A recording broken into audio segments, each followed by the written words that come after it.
I'm wondering whether there's anyone here who has a topic or question that they would like me to talk about. If so, please bring it up.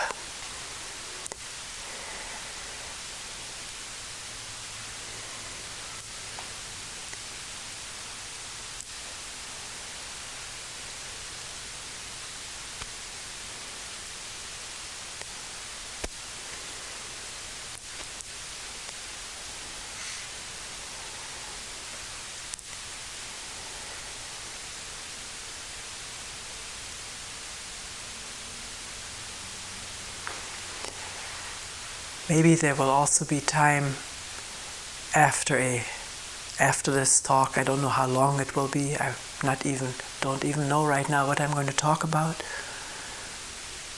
But maybe after that there will be time to ask questions, or if something is not clear or one wants to ask further, bring something else up.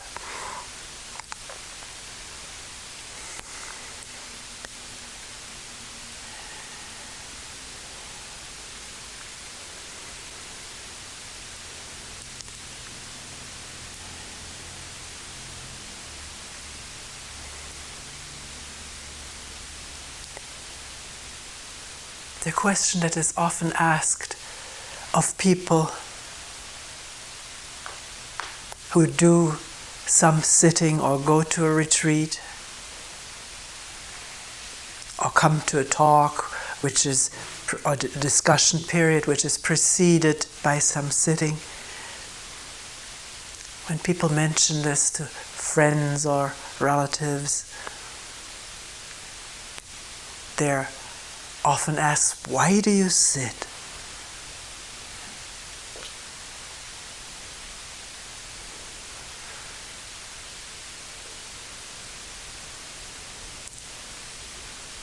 Or people who are on staff or maybe volunteers tell me that their friends ask them, what are you doing in a place like a retreat center? And often people tell me they're quite at a loss of explaining or talking about why they do what they're doing.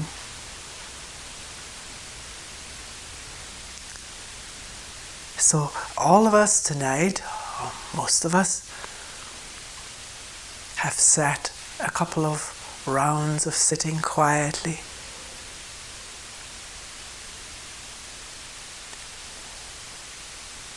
And now listening to a talk. Why? Why do we do this? What is the reason, if any, for sitting quietly?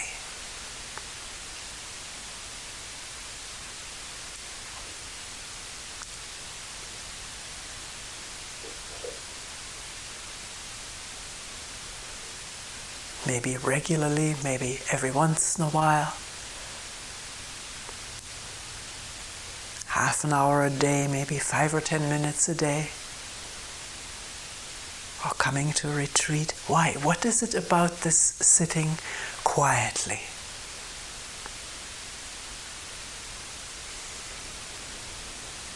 Without moving around. Keeping the body motionless, steady. The back fairly upright.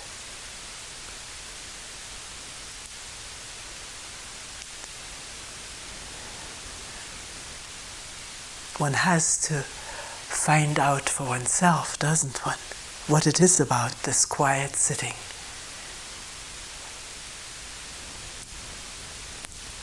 In our daily life, in the family, at work, in the car, commuting, doing overtime or doing after-hour work or committee work or socializing, recreating. There is no quietness, is there? There is no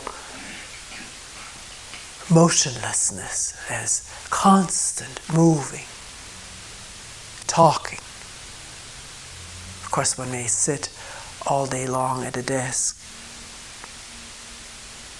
but the mind is not quiet. There's all kinds of noises around. When there's a telephone, people are coming and going, asking. When there's meetings. So it's quite a rare thing in the midst of our incredibly hectic, moving, restless daily life. Quite a rare thing to have a moment of not moving at all, of not going any place, of not doing anything special. Just sitting down wherever one may find oneself, or have a quiet place, a chair or a mat, and just what? Sitting quietly, doing what?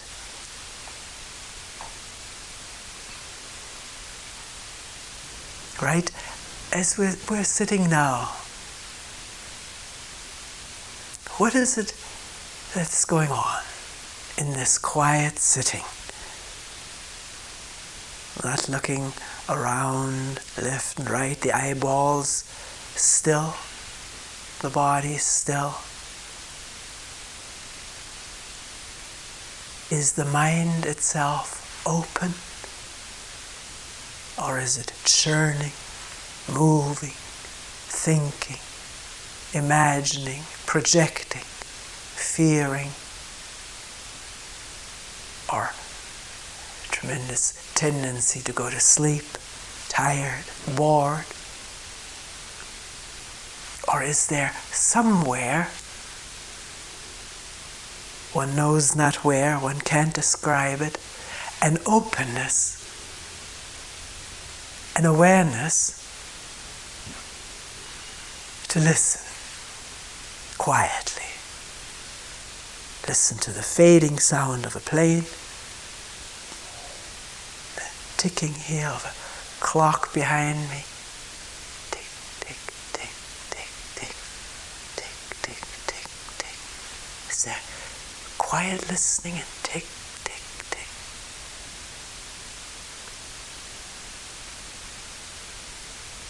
There's a distant sound of cars. And there is breathing going on in each one of us. Can one listen to it?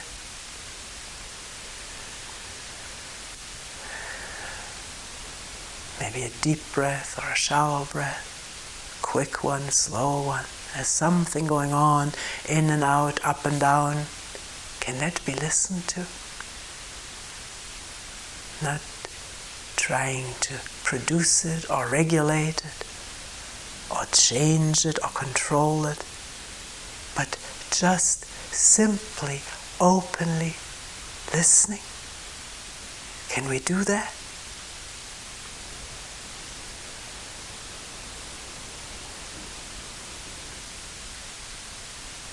Heart is beating too. Can one listen to that? Can it be felt?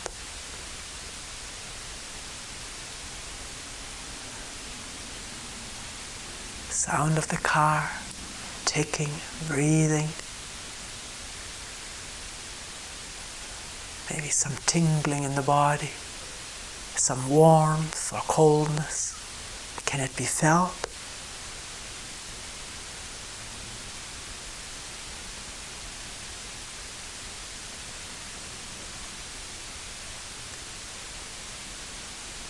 Openly, without commentary of right or wrong, good or bad.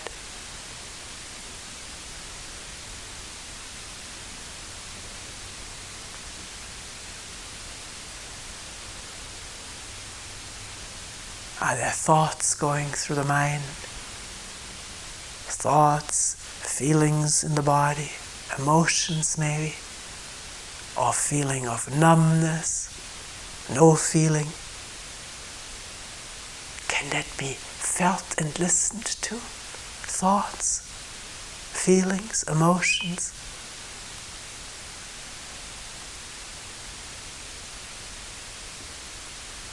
The way we think, the way we talk to ourselves, the words that form. This is a car, this is a clock, she is talking, I'm listening. Do words form in the mind? Thoughts, ideas? Can one listen? Judging, naming.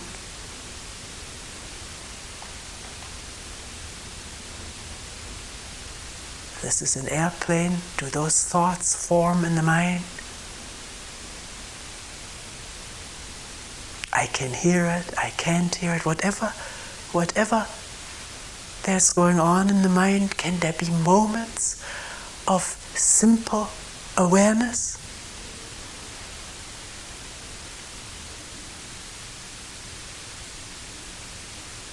The breathing, the roar, the ticking, the thoughts.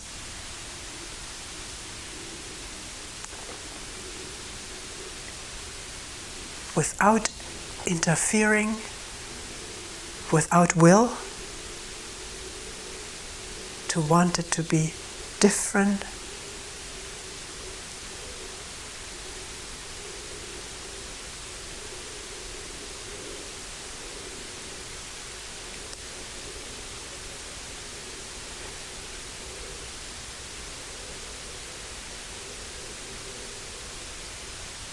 For a moment there's some attention, isn't there? For a moment, for an instant, and then is the mind caught up in thoughts, and the body, an organism, and feelings that go with the thoughts, emotions, wants, fears, comments.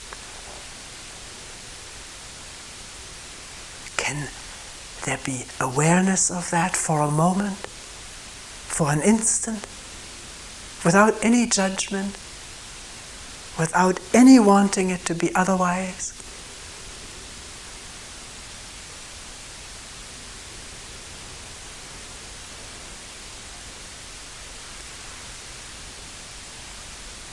Are there pains or tensions in the body? In the shoulder?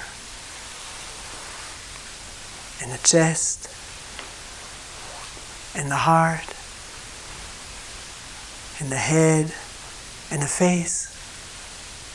Can one feel what one so quickly calls tension or pain directly, without being distracted by the word tension or pain? Just be in immediate direct touch with what we call pain or tension or discomfort in the body, in the back, or legs, knees, muscles, sternum, or wherever, the belly, the stomach, the eyes. Can there be simple contact with that without finding fault with it, without creating a conflict with it by not wanting it?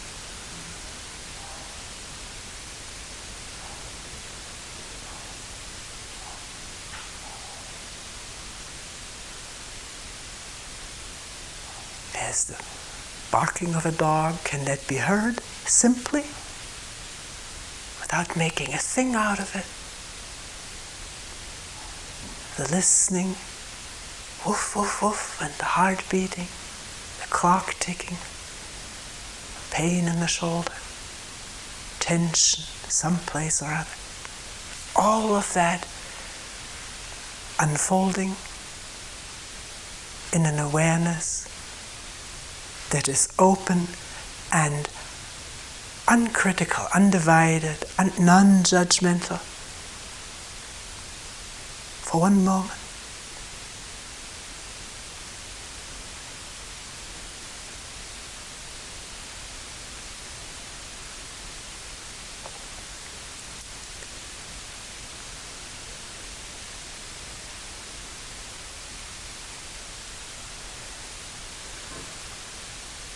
We human beings think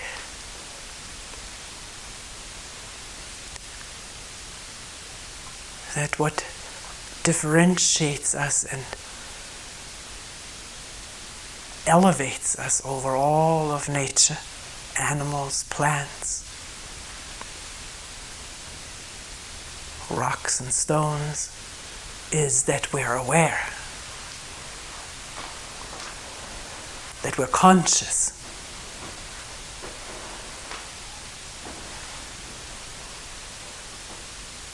Conscious in a superior way to anything else in nature. We think we are.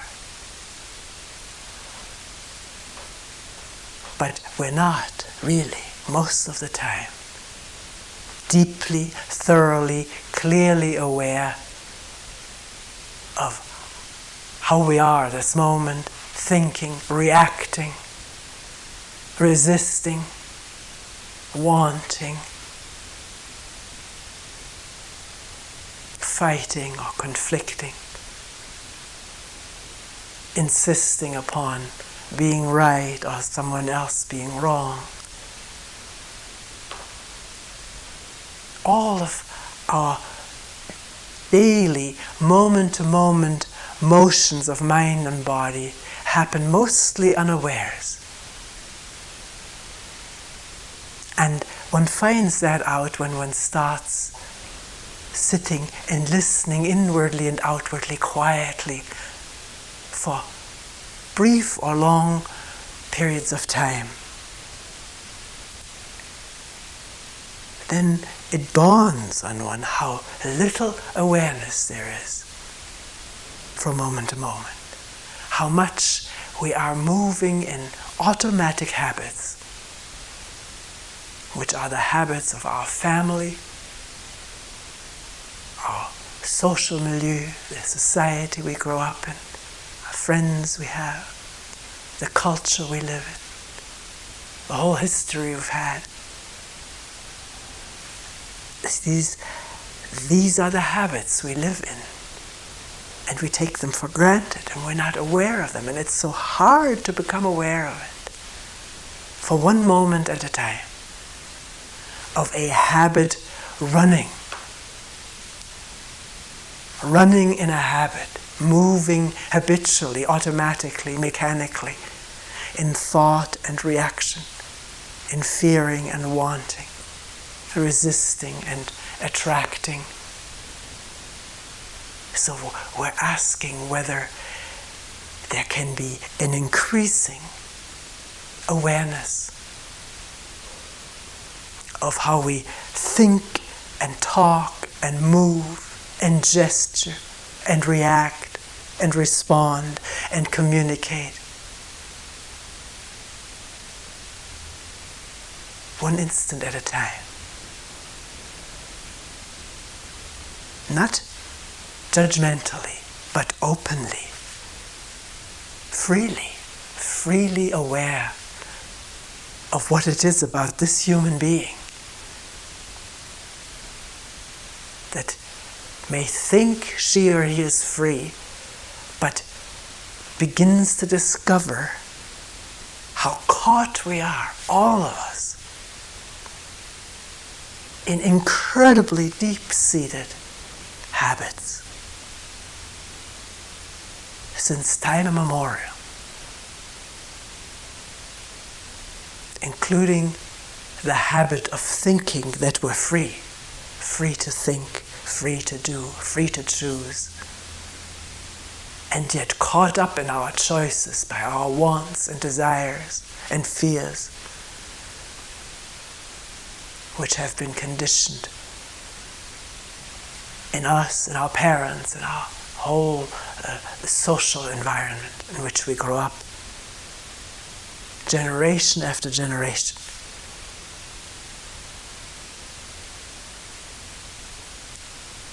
And when there is no awareness, and yet thinking one is acting freely, and there is self-righteousness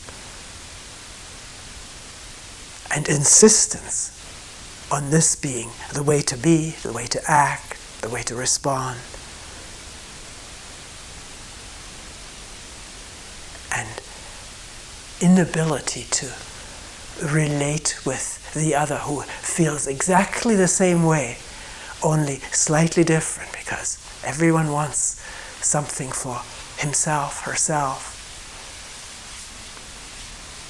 and caught up in that habitually and blindly.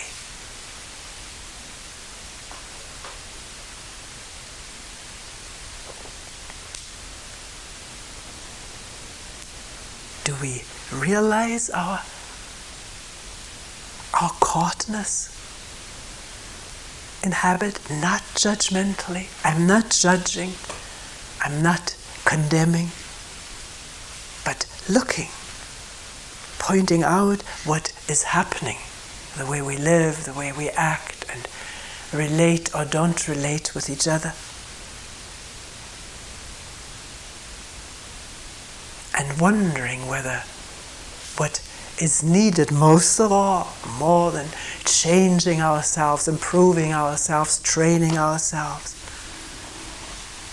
more than any of that, what may be needed is to become aware, to see in a penetrating way this instant what is going on, non-judgmentally, freely, openly. And it is this free, open, non-judgmental awareness that may be the essence of change in a human being.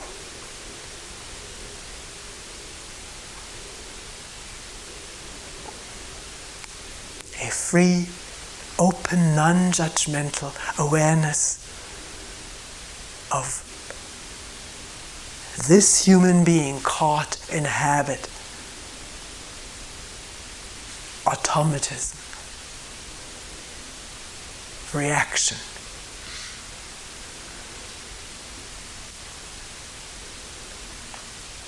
One knows not why, but one thinks one knows because this is right to be this way. This is what the discursive intellect provides as rationalization. This is right, this is justified, and so forth. But in justification, there is no discovery. There's only perpetuation of what has been. And what has been is the conflict of habits among human beings, of ingrained modes of being and reacting. The conflict of that among each other and within oneself.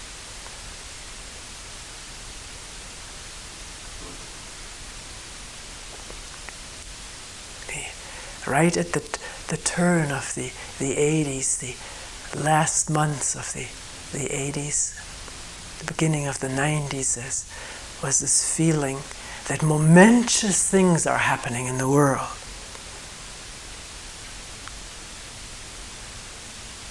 People breaking out of dictatorship into freedom. This is how it felt, or is described, is seen on the news, is witnessed by people who have seen people break a cement wall and break through the sparse openings into freedom, or what one thinks is freedom, executing the dictator who held one prisoner, enslaved and maltreated for a whole generation.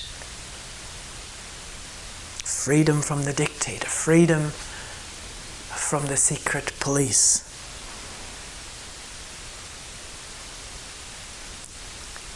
But what is freedom? What is freedom which is not freedom from something?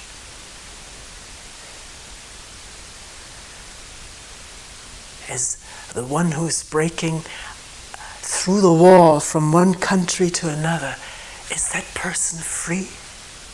Because he, she finds herself on the other side of a wall?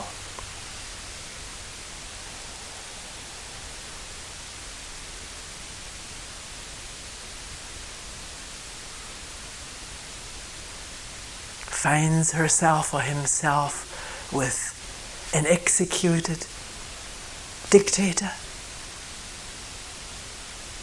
an imprisoned or dispersed secret police.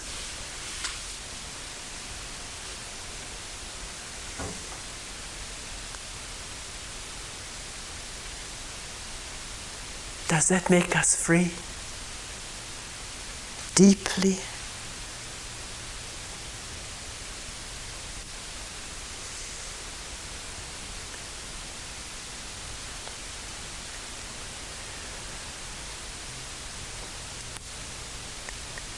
What does it mean to be free?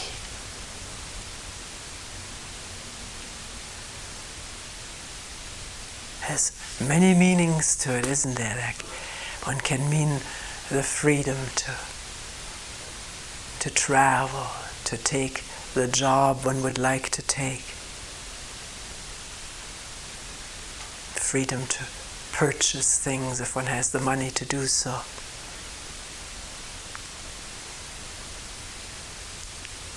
Freedom to marry who one wants to marry, or to divorce and separate when one wants to separate.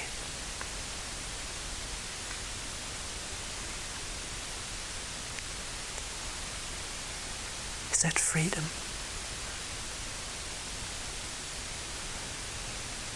What does it mean to be free?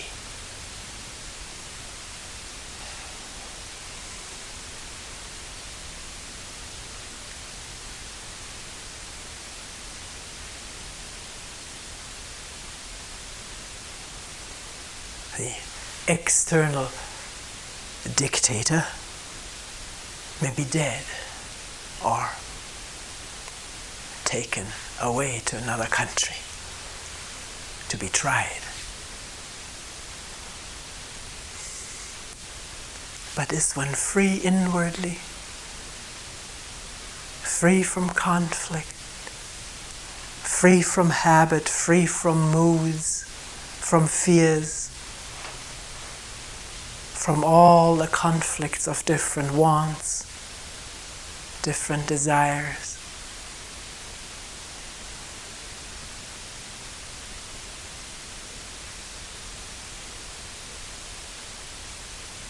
Or does that dictation continue on and on and on, dictating what we want, what we fear?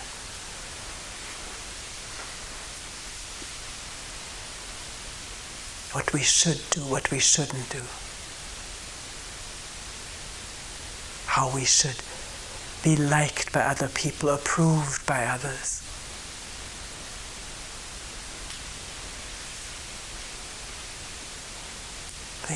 This whole inner dictation of wanting power, wanting to be empowered.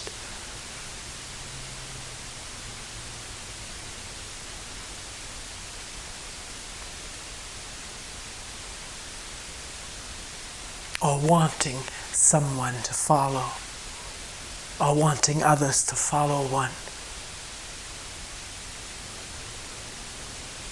Where does all of this dictatorship come from?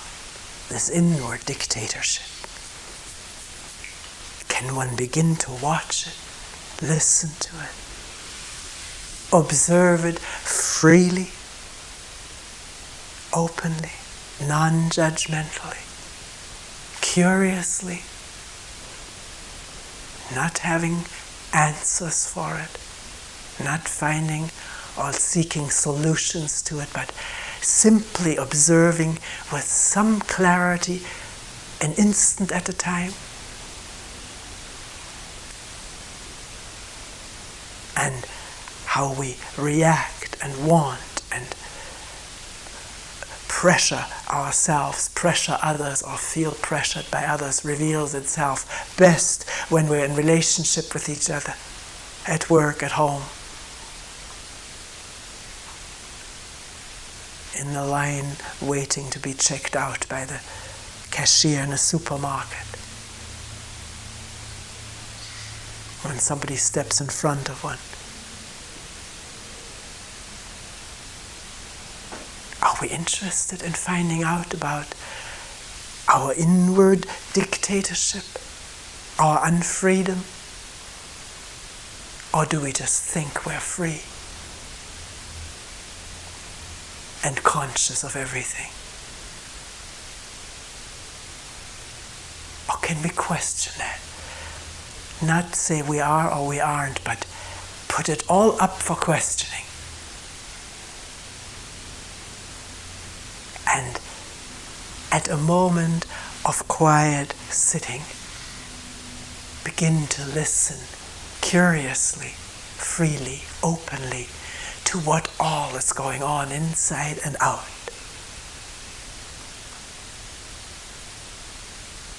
The ticking, the breathing, the heart beating, the tensions and pains, thoughts, feelings, emotions, storylines that we make up about ourselves, and the immediate reaction to those storylines we make up ourselves, about others. Can we listen to all of that quietly, non-judgmentally, choicelessly, one moment at a time?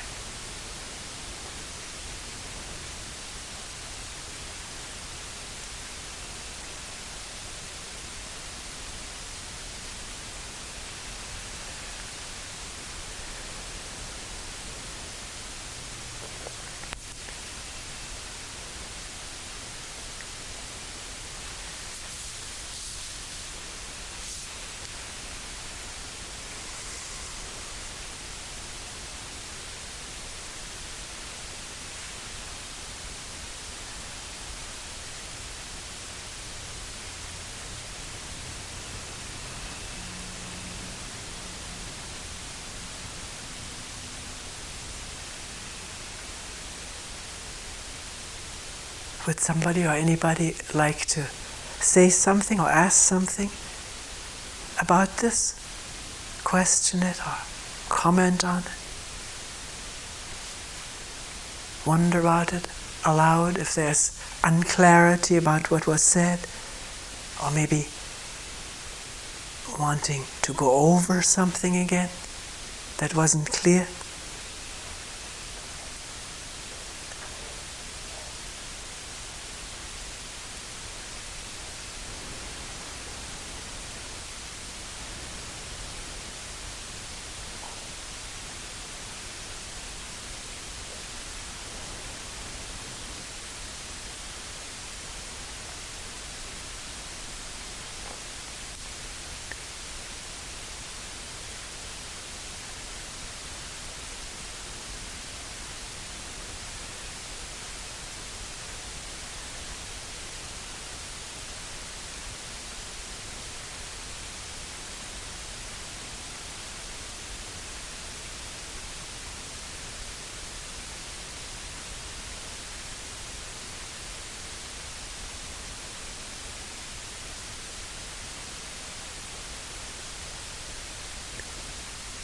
Is it indeed possible to listen quietly for a moment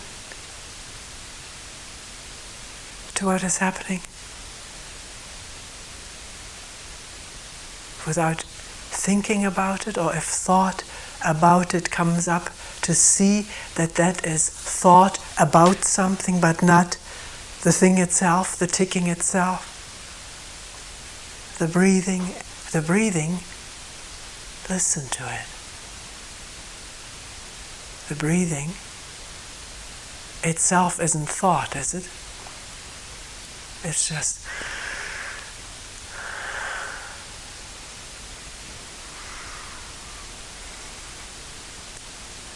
but in listening, is there just what we call by the name or word breathing, or is there also thinking, I am breathing, or thinking, I am listening? It's both there, isn't it? Can one listen to the breathing and listen to the words? The words, breathing and listening is not breathing and listening, is it? Do you see that? Is that clear?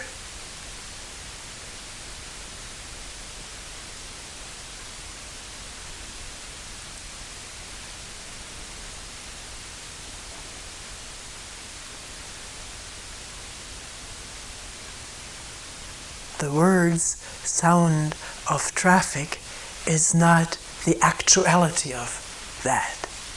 Oh, the words, someone moving on the cushion is not the actuality of it, listening to it. So can one for a moment listen without the word?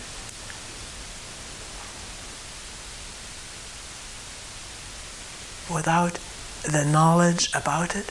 Is it possible? Ooh.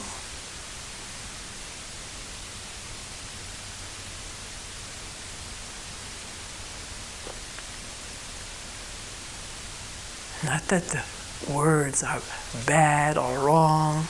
Words are words. And the immediacy of a sound is just that. It's not the word. Can one see that? Is that too difficult?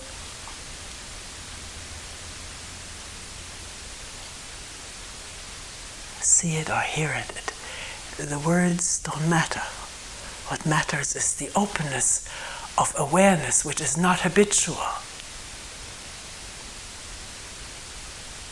Habitually, we mostly think about what's going on. And the involvement in thinking about what's going on in the world and in ourselves and in others, that thinking insulates us, separates us from the immediacy of contact with what is actually going on, inside and out.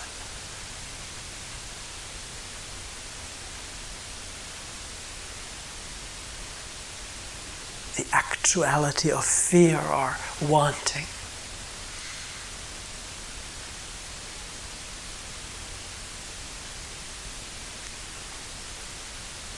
And the actuality of the ticking, or the breathing, the beating of the heart, a tension or a pain in the body. Can one be in touch with that freshly right now? Regardless of the last moment that's gone. This one is new.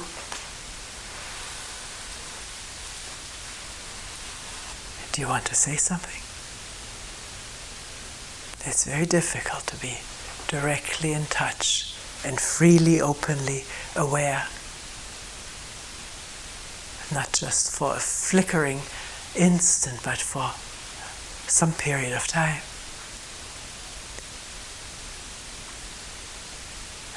That is energy gathering in listening, in attending, rather than energy dissipated in wanting, fearing, thinking, reacting.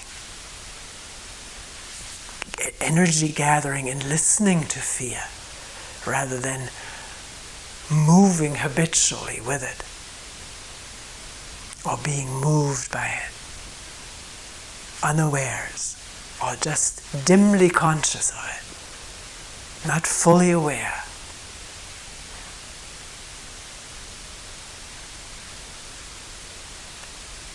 And I think it's because of this non-awareness in our relationship with each other, that all the conflict and difficulty arises.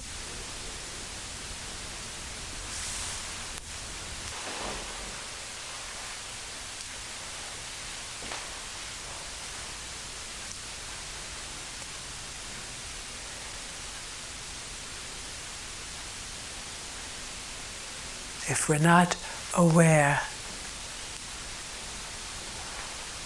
of every moment of reaction and habits,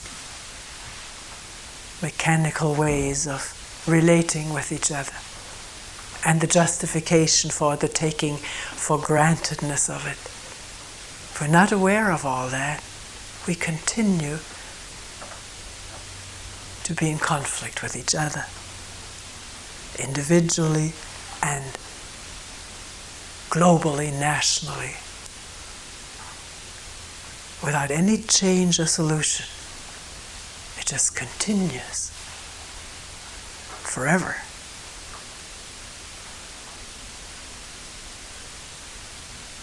It was such an amazing thing here recently, reading and seeing in the news how a newly freed country, newly celebrating its freedom from oppression, dictatorship, was beginning to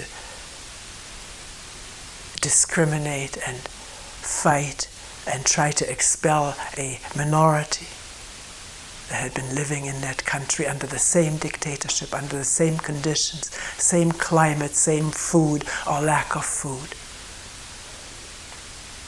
Turning hatred against people like oneself, trying to get rid of them. And this is happening all over the world. People trying to be free and at the same time trying to get rid of someone who one thinks is tarnishing one's freedom or one's group identity. We wouldn't do all of that if we were aware of what we're doing, and if we were aware what these other people who we're trying to get rid of, expel, expatriate, that they're just people like us, with the same needs, the same fears, the same wants, the same history, breathing the same air and eating the same food, shivering in the cold and sweating in the hot.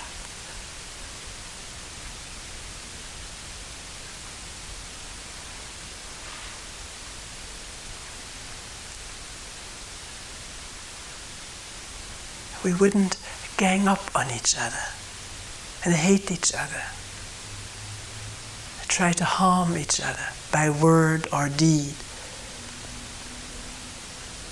If we understood more clearly about ourselves, how we move in habit and ingrained prejudice, attachment, identity, like everyone else. If we understood about that in ourselves, we would immediately understand about it in the so-called others.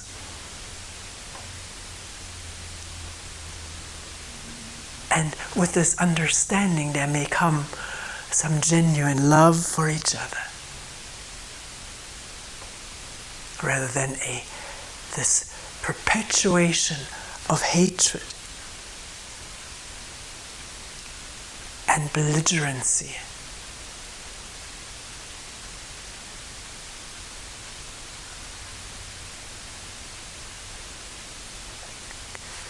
So, it is of such immense importance and significance that a human being, one single human being, wake up for moments at a time to what he or she is about this instant, to say, to do, to want, to fear, to perpetuate. And it's so difficult because we think everyone else is prejudiced but not me. I'm free of it because I think I'm free. I want to be free of it. I have an image of being free of it. But am I really? I'll question it. Because I question it, I will observe the thoughts and images and feelings and reactions that come up in me in the presence of someone that there's prejudice against, communally, socially, historically.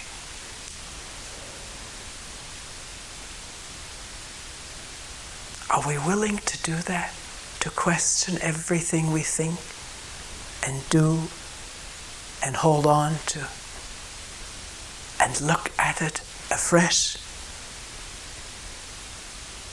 How it's operating, where it comes from, what the effects are in oneself and in our relationship with each other.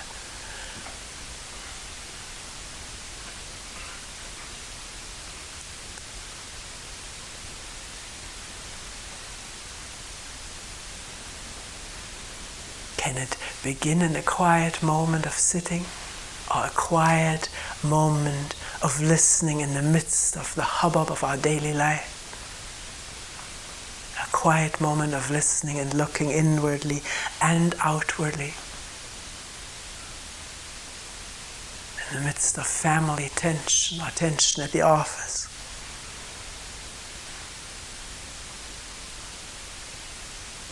Or the scenario brought by the news camera on television.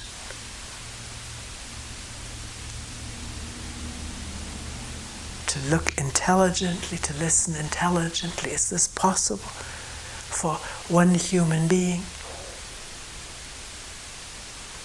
Alone and together with others.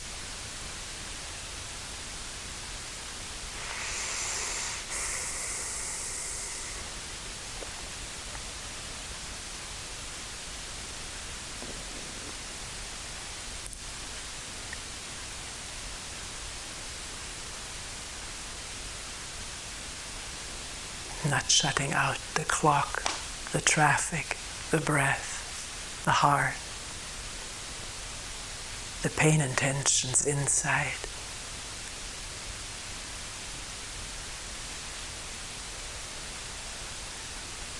And the trees right now bare with no leaves.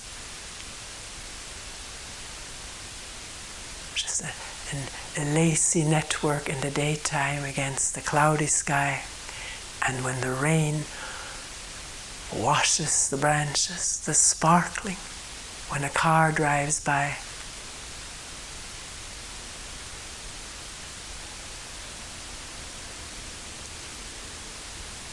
Snow flurries, as one looked at snow flurries, really looked at them, looked at one snowflake alighting on the sleeve, another one joining it. The sound of boots on the snow or in the slush. Has one listened recently?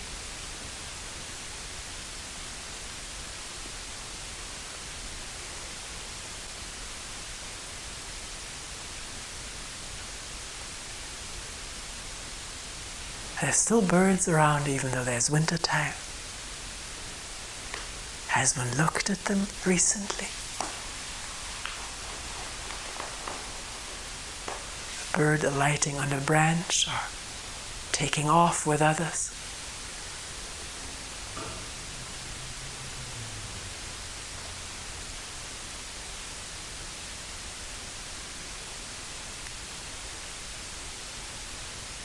Where are we?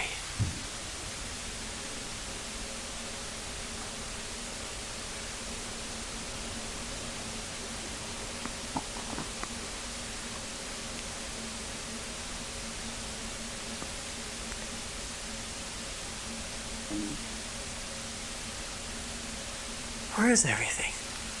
It's there. Are we there?